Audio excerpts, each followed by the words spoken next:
All right. Hi, everyone. This is going to be our first kind of real lesson of Success 191.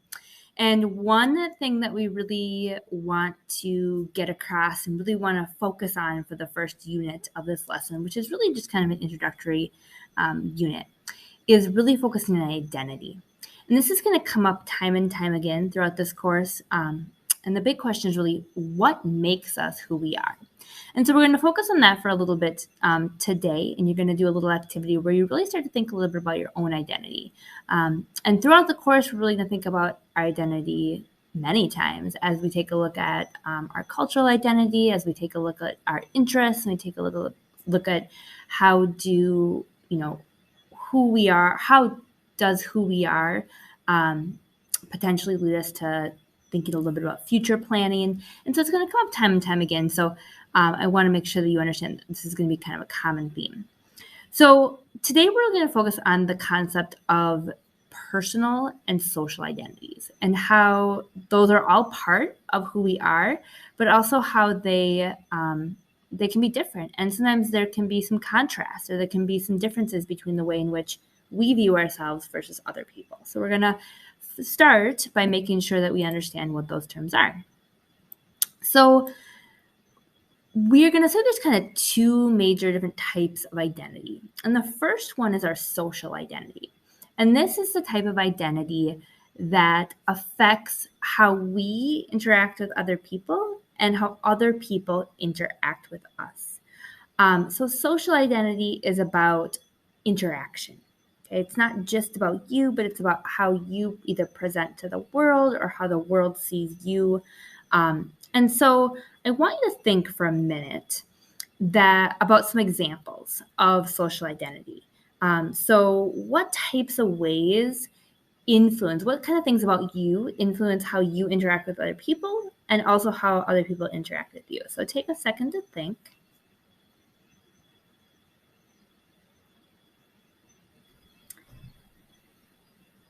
And if you need to pause the video in order to think a little bit more, that's great.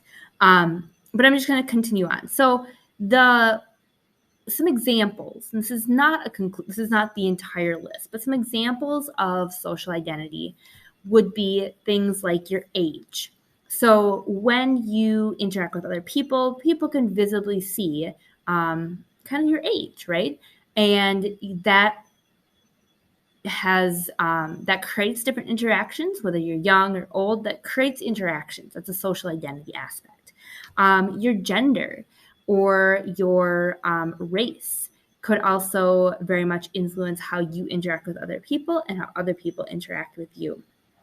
But also things like, sometimes it's also personality traits. So if you are very extroverted or outgoing, that's going to influence how you interact with other people and how people interact with you. Okay. So moving on now to the second type of identity. And the second type of identity is your personal identity. Your personal identity are the identity characteristics that you would give yourself that may not be as much about interacting with other people. And everything about you, as we get closer to people and we get to know people better, everything is really going to, influence how you interact. But these are the ones that maybe are less visible sometimes.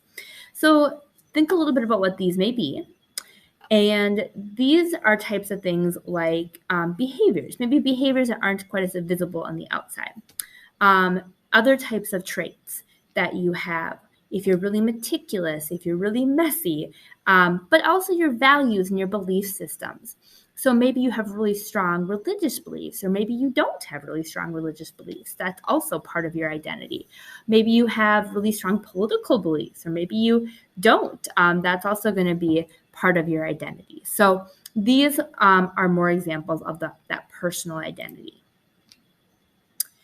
So when we think about identity, and I kind of talked a little bit about this, but identity includes a whole wide range of different things about ourselves. It's not just one thing. It's not just for me right now, you see me as a teacher, right? That is part of my identity. That is very visible to you. I'm behind the screen. I am, taking on my teacher voice. That is a very visible identity characteristic. But that's not the only part of me, right? Our identity, we cannot just say this person is that or this person is that. We are an entire complex of different identities. So some of those identities are very visible. What I just said, the teacher aspect of my identity is very visible. I present as female. That's very visible to you. You can generally tell that I'm, not young, not old. I'm in my 30s. So that's very visible to you. I am white. That is also very visible. So these are aspects of our identity that are readily seen by other people. And then there's those invisible identity aspects that are not readily seen by other people. And so I have told you a little bit about myself, but right now you wouldn't necessarily be able to know much about my experiences growing up or my values. You may not be able to see my political beliefs. You may not be able to see those types of things about me. Those are considered more of that invisible identity characteristics. So going back to this, when we think about those, our social identities are more likely to be visible. Our personal identities are more likely to be invisible. However, that's not always the case.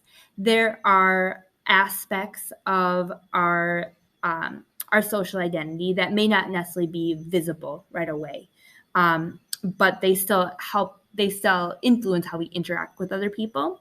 And then there's parts of our personal identity. Maybe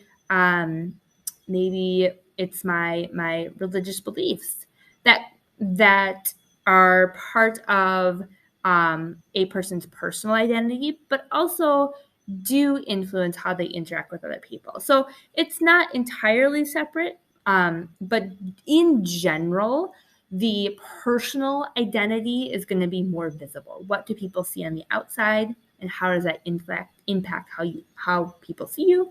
And then invisible are more likely to be those more personal traits, belief systems, where people really need to get to know you a little bit deeper before they start to see them. Okay, so for your assignment today, you are going to create an identity. You're going to complete an identity diagram. Now, I'll show you this in just a minute. So actually, I'm just going to do it right now. So your identity diagram, you are going to head to Schoology, and you are already in this identity map or identity diagram lesson, and you see the presentation. You should see actually the video that I'm creating right now on top of this, but you'll see the presentation that I'm using. So you can go back and review this if you are confused about how to complete the assignment. And of course, you can always go back and review this video. So we're going to go to this identity map assignment. And you are going to see a purpose, an essential question, and you're also going to open the assignment with Kami. So if you are unfamiliar with Kami, Kami is an annotation tool. So you're going to be able to mark this document. I have been told that the ninth graders potentially do not have stylus with your Chromebooks. But you should, if you don't have an easy way to draw, you can either draw or you can use a text box over here to add things to the inner and outer circle. So what you're seeing here is an identity diagram. You are seeing on the outside that social identity. And once again, that social identity is much more likely to be visible. It's much more likely to be seen by people and really influence how you interact with them. So that's why we put it on the outside of these circles. And then your personal identity are the things that go deeper about yourself, your beliefs, your traits, your characteristics that are maybe not quite as visible. So you are going to start by filling out the outer circle. The outer circle is a couple questions to think about. So what identity characteristics might strangers attribute to you if they saw you in public? Okay, so what would they first see about you? And those probably are going to be going on your social identity circle, the outside of circle.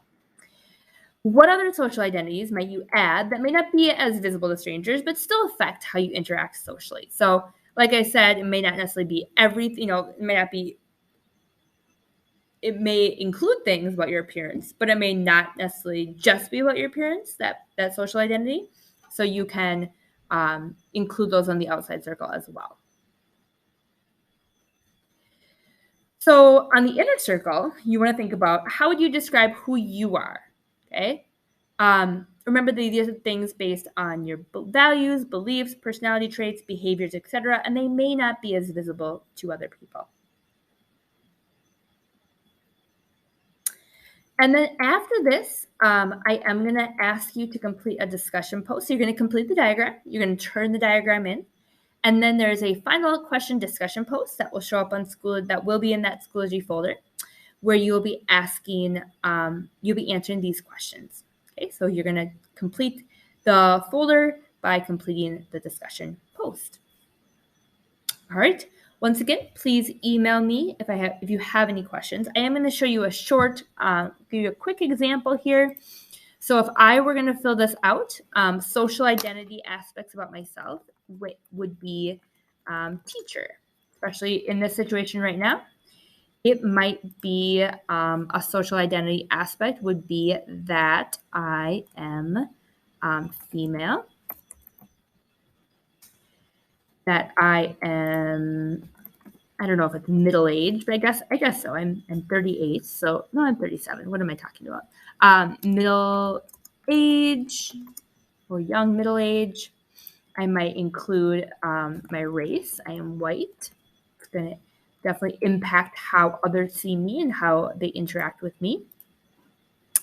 I am going to include that I'm a mom. That may fall within my personal identity, but if I'm out in public with my children, that's definitely going to impact how other people see me. And that I am a little bit more outgoing or, in social situations. A personal identity would be that I am, I don't know, strong-willed maybe.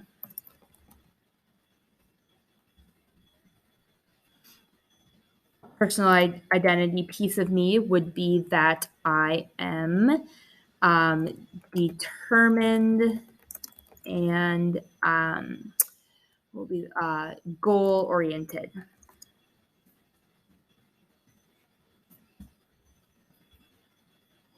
Okay. That I have a strong belief in human rights. So this is how I would go about doing it. My suggestion would be that you complete it as much as possible. But for those of you guys who really want a number, I would say 8 on the outside and 8 in the middle. Okay, so you can see I came up with 5 on the outside and 3 in the middle, so I'd have to keep going a little bit. So once again, please email me if you have any questions about this activity, this assignment, and I also have office hours that you can find on my page. Thank you. Have a good day.